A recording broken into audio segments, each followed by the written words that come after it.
ఆగండి ఫిష్ కర్రీయా? ఈ విధంగా అయితే అస్సలు చేయకండి. చేశారంటే ఒక ముద్ద ఎక్స్ట్రా తినేస్తారు.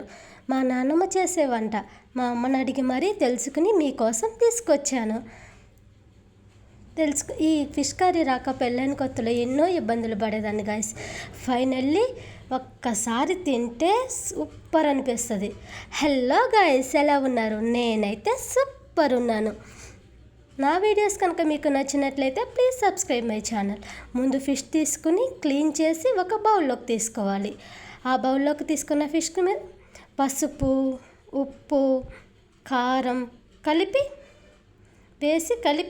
పక్కన పెట్టుకోవాలి. ఒక 10 మినిట్స్ పక్కన పెట్టుకుంటే ముక్కకి ఉప్పు కారం అనేవి పడతాయి మంచిగా. ఈలోపు అవి పక్కన పెట్టిన తర్వాత ఈలోపు మనం చేయాల్సింది ఒక భాండీ తీసుకుందాం. ఒక భాండీ తీసుకుని దానిలోకి ఆయిల్ వేసుకుందాం.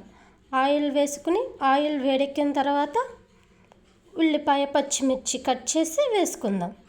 వేసుకుని మూత పెట్టి బాగా ఉల్లిపాయ, పచ్చిమిర్చి మగ్గనిద్దాం.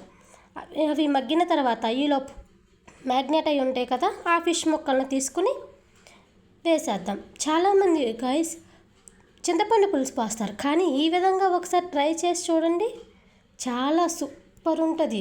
ముందు ఫిష్ ముక్కల్ని పెట్టి ఫిష్ ముక్కలు 2 వైపులు వేగాలి. 2 వైపులు వేగిన తర్వాత అప్పుడు మనం మసాలా ప్రిపేర్ చేసుకుందాం. అల్లం, వెల్లుల్లి, జీలకర్ర, చెక్క, లవంగ, ధనియాలు వీటిని మిక్సీ పట్టుకుందాం. గాయస్, ఫిష్ కర్రీలోకి అల్లం కొంచెం ఎక్కువగానే పడుతుంది. వీటిని దంచుకున్న తర్వాత దానిలోకి వేద్దాం. గుర్తుపెట్టుకోండి గాయస్, ఫిష్ ముక్క మంచిగా వేగాలి.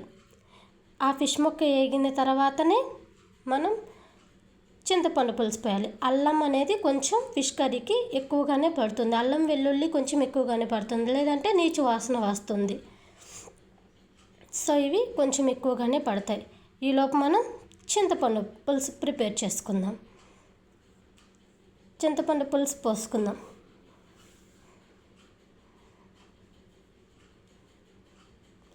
చింతపండు పులుసు దానిలోకి ఇంకిపోవాలంటే గట్టి పెట్టి తిప్పితే మొత్తం అంతా ముక్కలు ఇరిగిపోయే ఛాన్స్ ఉంటుంది. సో మనం గట్టి పెట్టి తిప్పకుండా దానిలోకి కలిసిపోయే విధంగా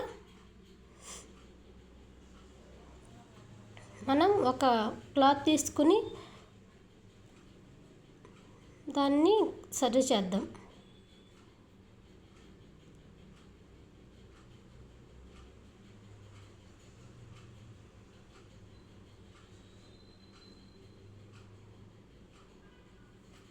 తర్వాత మూత పెట్టి కొంచెంసేపు ఉడకనిద్దాం.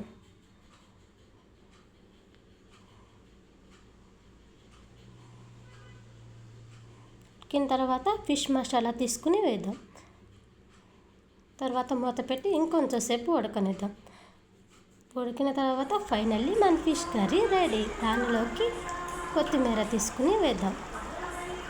Guys, trust me guys, finally ఈ విధంగా ఒక్కసారి చేసి చూడండి, సూపర్ అంటే సూపర్గా ఉంటుంది. హోటల్స్తో కూడా నచ్చదు మీకు ఒక్కసారి ఈ విధంగా ట్రై చేసి చూస్తే. కారం, ఉప్పు, చింతపండు, ఆయిల్ ఇవి సమపాలు అంటే మంచిగా పడతాయి ఫిష్ కర్రీకి. Thank you for watching.